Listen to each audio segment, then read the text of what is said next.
Ernan and Gabuna, LPT, Top 1 September. Hi teachers! Hi future LPTs! Dapat ganito yung sinusulat ninyo. Bakit? Kung mapapansin ninyo, ang mga top-notcher, inuuna nila yung first name nila at yung nasa huli, yung last name nila. Hindi yung last name mo tapos yung name mo. Dapat ganito. Kasi ang mga top-notcher, ganyan ang nakasulat. Sila yung mga nasa unahan. Kapag hindi ka na top-notcher, pilido mo na yung nauuna. Napansin nyo ba yon? Kaya dapat i-claim nyo na yan. Isulat nyo na yan sa reviewer ninyo. Cha-challenge ko kayo, teachers, ha? Isulat nyo yung pangalan ninyo ng ganyan. Una yung first name, tapos yung last name, tapos anong top ang gusto ninyo at kailan kayo papasa. Tapos, dagdagan nyo pa. Lagyan nyo ng rating na gusto ninyo. Ilagay mo nga kung anong gusto mong rating dyan. Pwede na rin pang pakilagay yung place ninyo. Pag malaki nyo naman kung taga saan kayo. Sige nga, i-challenge natin. Put your name and anong top at anong rating, taga saan ka. May ganitong lecturer na nagsabi sa amin nun. Tapos, gusto niya pang malaman. Why do you want to pass the board exam? And bakit gusto mo maging teacher? Sino yung mga taong, or ano yung mga motivation mo? Sino yung mga inspiration mo? Ayan, pwede nyo ilagay yan dito sa comment section or kaya sa reviewer ninyo. Pero gusto kong ilagay yung pangalan ninyo, anong top kayo, anong rating ang gusto nyo, at taga saan kayo. Sige nga. But before that, let's have another topic that you should know before taking the board exam. Put mo to, papas. Kapag nakasubscribe ka na sa Vinyl Vlogs, magtatap. Okay, let's answer this question. Let's read first. Teacher H contracted an illness that required rest for more than 1 year. Which leave should she apply for? So, dapat teacher, sa teaching profession, pinag-aaralan to. Napag-aaralan na ba yan? Dapat, alam nyo na. Okay, anong klase yon? Kasi may iba't ibang leave na ginagawa, teachers. A, sick leave. B, personal leave. C, vacation leave. D, indefinite leave. What is your answer? A, B, C, or D? Kung ang sagot mo ay A, mali. Kung ang sagot mo ay B, mali pa rin. Kung ang sagot mo ay C, mali ka pa rin. The answer is letter D, indefinite leave. Ang tawag natin dyan ay indefinite leave po, teacher, kapag nagre-request ka na po ng more than 1 year. Is it clear? Letter D, indefinite leave. Papasa na ba? Magtatap. Papasa na, magtatap pa. Thank you po. Learning to be, learning to know naman po, ma'am. From Sir Rams. Hi teachers! Hi future LPTs! Kumusta ang pagre-review? Alam nyo ba, lumabas sa board exam to? Dapat huwag kayong magpapalito dyan. Alam nyo na yung differences nila. This is the 5 pillars of education. Sa social dimension nyo ito mapag-aaralan. And here's another topic that you should know before taking the board exam. Don't forget to subscribe to Vinyl Vlogs kasi marami po dyang drills. At magpo-post pa ako dyan, maraming pang parating. But watch the pabaons. Alam nyo na. Teacher J discusses conflicts between warring groups in Mindanao. Which pillar should he stress more? A. Learning to be. Sa totoo lang, meron na akong explanations about here. Meron na din akong lecture. Kindly watch it on YouTube. Or kaya dito din. Or kaya dyan. Sa playlist. Okay, ganito kasi yan. Pag sinabi nating learning to be, self mo pa rin yan. Okay? Self mo pa rin yan. That is a self-development. The keyword there is self-development and holistic. Basta pang holistic, that is a learning to be. Pag naman learning to live together, may mga makikita ka ng keywords dyan na others, may kasama ng iba.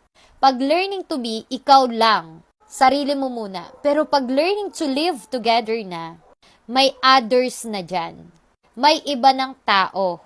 Relations to others na yan. And the keyword also is harmony. Letter C is learning to do. Ibig sabihin naman yan is yung skills mo na. Competence. Ina-apply mo na kung ano yung alam mo. And letter D is learning to know. Ibig sabihin naman ng learning to know, gaining information. Gaining nga, di ba? To know. You develop your knowledge. 5 kasi yan. Ang una talaga dyan is learning to know. Pag sinabi nating learning to know, you're gaining information. Dine-develop mo yung knowledge mo, gusto mong may matutunan ka. That is the first. And the second one is the learning to do. Yung learning to do, di ba may nalaman ka na, nag-gain ka na ng knowledge mo. You should know how to apply your knowledge. Ina-apply mo na yung knowledge mo. Nagiging competent ka na. Competence. And the next one is learning to be. Self-development na. Okay? Dine-develop mo na yung sarili mo. Which, holistic. And after that is learning to live together. Di ba yung kapag okay ka na sa sarili mo, alam mo sa sarili mo na okay ka nang makisalamuha sa iba. Strong ka na kasi buo ka na. At yung pang-5, learning to transform. Which is the highest. At ito na yung change self. Sustainability na to. So here, kung mapapansin nyo, conflicts between warring groups in Mindanao. May mga others na dito. May iba ng taong involved. And what is your answer? Ano ang sabi ko sa inyo? Pag may iba na, may others nang involved, what is the answer? A, B, C, or D? Okay, the best answer here is, and the right answer here is, isigaw mo na. Ang basic nito, kapag nasagot mo, syempre papasa ka na. The answer is letter B, learning to live together. Again, the answer is letter B, learning to live together. Totoo po, maraming lumabas sa mga notes and videos mo, ma'am, last March. Yung blessing mo po, pasok po yon halos lahat. Gusto mo yon? Gusto ko yon. From Sir Binok. Hi teachers! Hi future LPDs! Kumusta ang pagre-review? Kapag naghahanap kayo ng drills, punta lang kayo sa YouTube. Or kaya kapag lectures or notes na gusto nyong maintindihan, punta kayo sa playlist. Dito sa TikTok, or kaya sa YouTube, or kaya sa Facebook page, Cruzita Teacher Nika. By the way, teachers, wag lang sa akin magre-rely. Wag lang sa akin magpo-focus. What I mean, wag lang magpo-focus sa reviewer na shinare ko sa inyo. Kailangan may iba pa rin kayong sources. May iba pa rin kayong references. May iba pa rin kayong pinapanood. Kasi mas maganda yung mas marami kayong ulo, ganun, na pinakikinggan. And here's another topic that you should know before taking the board exam. Okay, educational technology tayo. Gusto ko yung teacher namin dito, lecturer namin. TT. Okay, which is the best reason why teachers state objective before using instructional media? Teachers, bakit napakahalaga that we know the objectives sa paggamit ng mga instructional media? Pero ang tanong dito, best reason bakit yung teacher ini-state niya before using the instructional media, parehas lang. A, to secure materials, para ma-secure mo yung mga materials mo. Letter B, to prepare the materials beforehand, para makapag-prepare ka na ng materials mo. Letter C, to determine which media to use best, para ma-determine mo, malaman mo kung ano yung materials or media na gagamitin mo yung best na gamitin. And letter D, to be able to practice how to operate the equipment. So, para ma-practice mo, paano gamitin yung materials. As you can see, the A, B, C, and D, pwede sila. But, ang sabi ko nga, pagdating sa prophet, there's a best answer. What is your answer? A, B, C, or D? Pag nasagot mo to, papasa ka na. Tandaan nyo to, teachers. Sa paggawa ng mga teaching materials, sa pagpili ng mga teaching materials, ang unang-una po ay, ang pinakamahalaga, kahit anong ganda niyan, kahit makuha niya yung mga interes ng mga estudyante mo, kailangan po, fit siya, align po siya sa objective mo.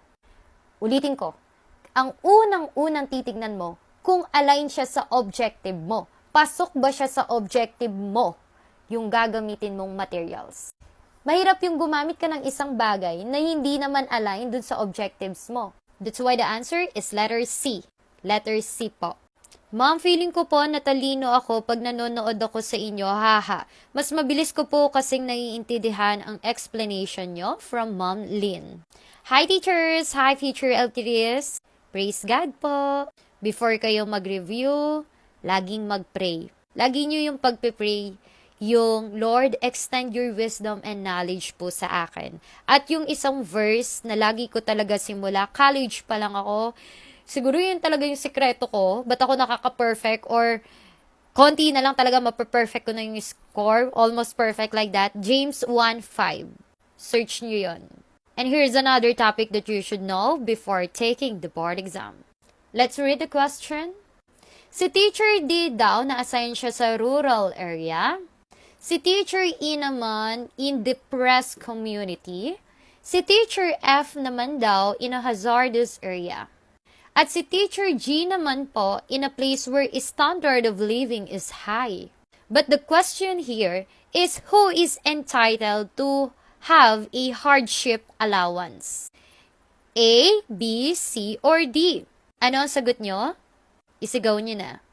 If your answer is letter C, the Teacher F, you are correct.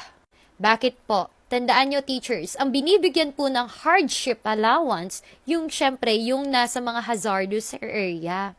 Yung mga hazard. Okay? That's why the answer is letter C. Si Teacher F po, yung mabibigyan ng hardship allowance. Next question.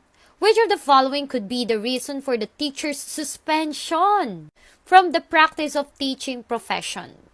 A. Immoral, unprofessional, dishonorable conduct. Letter B. Observing proper procedures in obtaining certificates or registration. Letter C. Faithfulness to the code of ethical and professional standards for professional teachers. And letter D. Willingness to attend seminars, workshops, conference, and the like, or the continuing education program prescribed by the board and the commission. Basic, di ba? May mga ganyan tanungan na halata na talaga ang sagot. What is your answer? A, B, C, or D? Ano ang rason para ma-suspend ang isang teacher? Kung ang sagot mo ay letter D, naku ka. Teacher, ang mga teachers kailangan talaga mag-attend ng mga seminars for our professional development. Tandaan nyo yan. Letter C, kailangan maging faithful ka. That's why the answer is letter B? No, kailangan. You should observe the proper procedures para makakuha ka ng mga certificates. That's why the answer is letter A. Kapag immoral ka, unprofessional, talagang masususpend ka. That's why the answer is letter A.